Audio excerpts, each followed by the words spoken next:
මේ බිම්සවිය සහතිකයට ඇයි මෙච්චරම තැනක් හිමි වෙන්නේ ලෝන් ගන්න ගියාම ප්‍රමුඛතාවයක් දෙන්නේ කියලා කතා කරලා බලමු. ඉතින් වීඩියෝ එකට යන්න කලින් channel එක subscribe කරන්න කියලා ආදරෙන් ඉල්ලා සිටිනවා. මොකද ඔයාලට ජීවිතේ කවදාම හරි මම මේ කතා කරන දෙයක් අනිවාර්යෙන් ප්‍රයෝජනවත් වෙයි කියලා මම වගකීමෙන් කියනවා. ඉතින් ඒ හින්දා අනිවාර්යෙන් අපේ channel එක subscribe කරන්න අමතක කරන්න එපා. ඔයාලා දන්නවත් ඇති මේ බිම්සවිය සහතිකයක් දෙන්න අනිවාර්යෙන් අවුරුදු 30ක පත්තිරු බලනවා.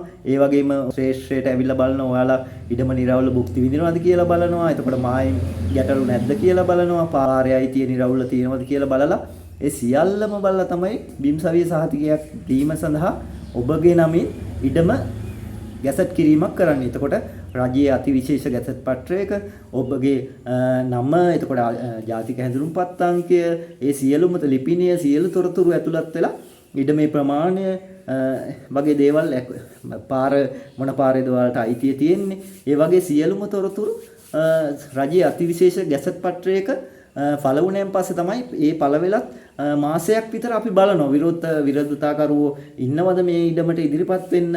ඉතින් ඒ ගැසට් පත්‍රයේ ඵල වෙලත් මාසයක් විතර ගියයින් පස්සේ තමයි අපි හිමිකම් සහතිකයක් ඉඩම් හිමියන්ට ලබා දෙන්න කටයුතු කරන්නේ. ඉතින් ඒ වගේ ලොකු ක්‍රියාවලියක්, ලොකු ප්‍රොසෙස් එකකට පස්සේ තමයි බිම්සවිය සහතිකයක් ඔබ අතටපත් වෙන්නේ. ඉතින් ඒ හින්දා තමයි අතරම බැංකුවක් වුණත් පිළිගන්නේ මේකේ වටිනාකමක් තියෙනවා. අර ලෝන් වගේ දෙයකදී ප්‍රමුඛතාවය බිම්සවිය සහතිකයට ලබා දෙන්න එයාලා කටයුතු කරන්නේ ඔන්න ඔය හේතුව හින්දා තමයි. නමුත් ඔප්පුවක ඔච්චරම අයිතිය නිරවුල් කියලා අපිට හිතන්න අමාරුයි. මොකද හොර ඔප්පු හදන්න පුළුවන්. එතකොට වංචාකාරයෝ නොඑක් විදිහට හොර ඔප්පු හදලා ඔප්පු වල තියෙන තොරතුරු වෙනස් කරලා ඒකේ වංචාවල් කිරීමට ඇත්තටම ඔප්පු ක්‍රමේදී හැකියාවන් වැඩි. ඉතින් බිම්සවිය සහතිකයේදී ඒ දේවල් කරන්න බැරි හින්දා තමයි බැංකුව වුණත් ඕන කෙනෙක් පිළිගන්නේ බිම්සවිය සහතිකයක් තියෙන ඉඩමක්, නිරවුල් ඉඩමක්. ඒ වගේම ඒකේ ගැටලුවක් එන්න තියෙන ප්‍රවණතාවය බොහෝ දුරට ඔප්පු වලට වඩා සෑහෙන අඩුයි කියලා දන්න හින්දා තමයි බැංකු නිලධාරීන් මේ ලෝන් එකක් ගන්න ගියාම බිම්සවිය සහතිකය ඉල්ලන්නේ. ඉතින් කෙනෙකුට හිතෙන්න පුළුවන් ඔප්පුවට වඩා ඇත්තටම මේක ඔප්පුවේ පිටු කිහිපයක් තිබුණාට මේ බිම්සවිය සහතිකයේ තියෙන්නේ A4 ෂීට් එක ප්‍රමාණික වගේ ප්‍රමාණිකෙන් තමයි අපිට බිම්සවිය සහතිකයක් ලැබෙන්නේ. ඉතින් මේ බිම්සවිය සහතිකයේ ඊටම සරලයි.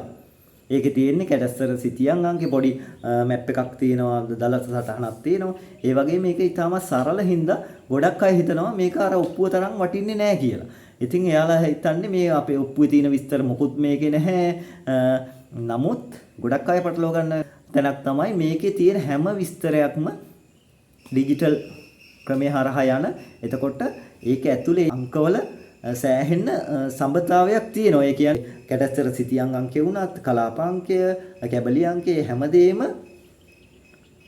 ඩිජිටල් කරණය වෙලා තියෙන්නේ. එතකොට මේ අංකවලින් මිනිඳු දෙපාර්තමේන්තුවේ ලොකු සිතියමක්, එතකොට ඒ වගේ විස්තර ගොඩාක් තියෙන සිතියමක කොටසක් තමයි ඉඩම් කැබල්ලක් තමයි ඔයාලගේ ওই හිමිකම් සහතිකයට ඇතුළත් වෙලා තියෙන්නේ. ඒ වගේම හිමිකම් සහතිකයේ සඳහන් වන මායිම් ඇත්තටම GPS තාක්ෂණයෙන් නවීන තාක්ෂණය යටතේ මිනිඳුරුවෝ මැනපු සිතියමකකින් තමයි මේ කැබල්ල හිමිකම් සහතිකයට ඇතුළත් කරලා තියෙන්නේ. ඒ හින්දා ඒවැ මායිම් ප්‍රශ්න, එතකොට මායිම් වෙනස් කිරීම, ඒ වගේ දේවල් කරන්න අපහසුයි. කරත් GPS තාක්ෂණයෙන් ඒක මිනින්දෝරු ඕන බිම්සවිය යටතේ මනින මිනින්දෝරුවෙකුට ඒ මායිම් හොයාගන්න පුළුවන්. ඒ හින්දා කාටවත් ඒ මායිම් වෙනස් කරන්න බෑ. ඒ වගේම ගමකම සිතියමක් තියෙන හින්දා හැම ගමේ තියෙන හැම ඉඩමකම, පාරකම ප්‍රමාණයන්, යාබද ඉඩම් වල ප්‍රමාණයන් හැමදේම ඒ බිම්සවිය සහතිකයේ තියෙන ඒ විස්තර වලින් අන්තර්ජාලය හරහා හොයාගන්න පුළුවන්. ඒ හින්දා තමයි මේ බිම්සවිය සහතිකයට මෙච්චර වටිනාකමක් ලැබිලා තියෙන්නේ.